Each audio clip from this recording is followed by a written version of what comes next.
Chris Jericho not WWE bound, an update on the Liv Morgan stalker case, two wrestling personalities have passed away, and events that happened this week in wrestling history.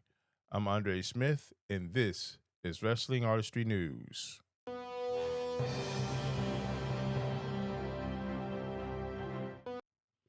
All right, everyone, let's get right into the news here.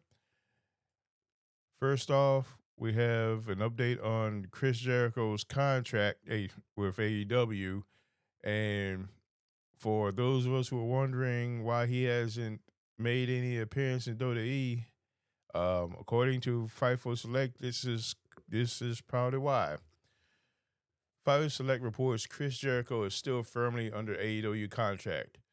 The belief from those around Jericho and in AEW is that his deal was frozen after he took time off in 2025. So, if this report is accurate, it seems to me that Jericho is locked in AEW for a while, unless something major happens. So we'll keep an eye on that. All right, next up, we have an update on Liv Morgan's stalker case. The court, this is also according to PW Insider, the court had ruled on January the 31st that the trial would be pushed back to the court's March session.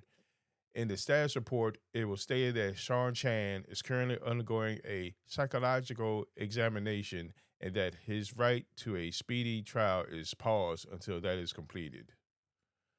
The prosecution stated that they expected that when they went to trial, they would need 3 days to present their case against him.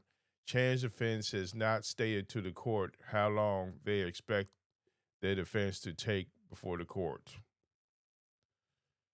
So that's the latest on that. And now we're on to some unfortunate news. Brett Wolverton, who an acclaimed professional wrestling ring announcer and longtime Fox Carolina News chief video editor, has passed away suddenly in Greenville, South Carolina. This is coming from SEScoops.com. A fixture of the Carolinas independent wrestling scene for decades, Wolverton lent his distinctive voice and enthusiastic presence to promotions including NWA Anarchy, PWX, APW, and UCW Greenville, among others. He earned multiple Ring Announcer of the Year honors and the deep respect of fans and peers throughout the region.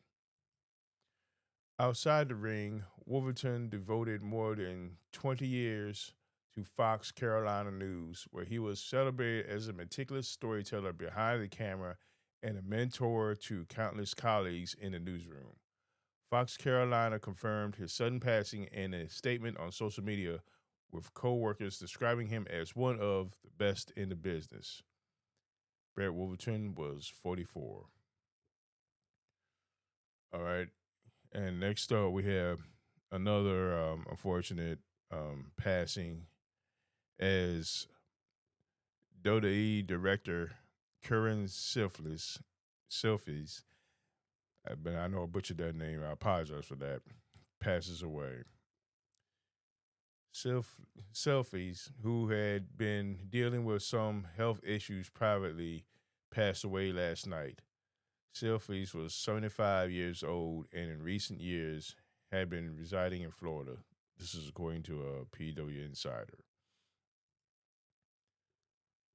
Selfies had an extremely long run with the company, starting with the WWF in 1985 and working there for many decades throughout the 2020s, when he was among those furloughed by the company during the COVID-19 pandemic. Selfies never returned to the company after the furlough, and his departure at the time was seen as shocking from the outside. Marty Miller, who now directs Raw, replaced Selfies. Selfies was a huge reason for the success and growth of what WWE became as it grew nationally and then globally.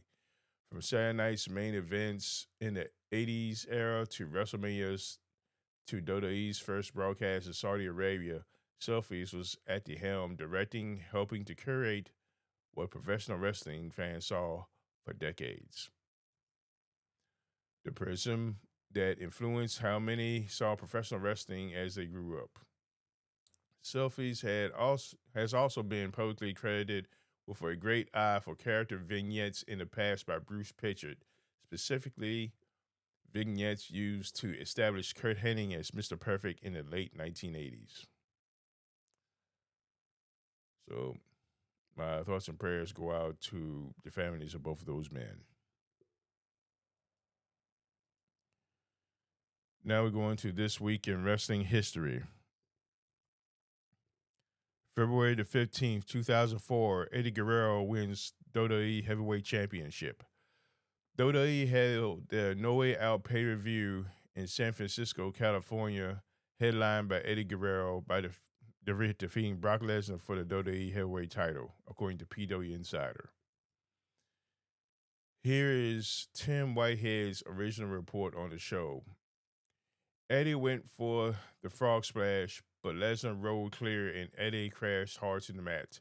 Lesnar hit the F5, but in doing so bumped the ref.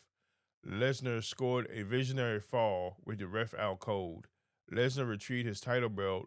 Before he could use it, Bill Goldberg charged in to a massive pop and speared Lesnar.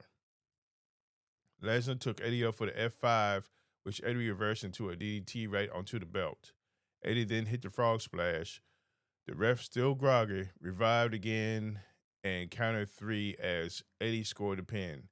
Excellent match, excellent heat, and excellent closing pop. Eddie celebrated his win with his family. Truly a great moment.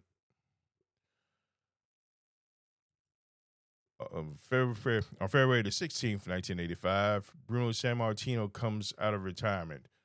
Bruno Sammartino ended his retirement, which lasted for over 3 years, at the Spectrum in Philadelphia, Pennsylvania, teaming with their son David to defeat Paul Orndorff and Bobby Heenan when Orndorff hit Sammartino with a chair as Bruno had Heenan in a bear hug. Next up, on the 17th of February 1996, Brian Pillman debuts in ECW. Brian Pillman made his ECW debut, appearing in the ring to cut an obscenity-laced promo against Eric Bischoff in WCW, claiming he had been fired by the company. Pillman would end up being carted off by security after threatening to urinate in the ring. As he was carted off, Pillman attacked a fan, really worker Chris Kruger, and stabbed him with a fork. This was part of Pillman's famous work shoot with WCW, trying to convince fans he really was fired from WCW and was a loose cannon. Pillman would later get WCW to actually give him his release to make the angle more believable as they were trying to work everyone with it and jump to the WWF. The ECW promo was one of the best interviews of Pillman's career. All right, next up, February the 18th, this day, 1985, the War to Settle the Score. One of the most famous matches in WWF history, the War to Settle the Score between WWF World Champion Hulk Hogan and Rowdy Roddy Piper, took place in Madison Square Garden.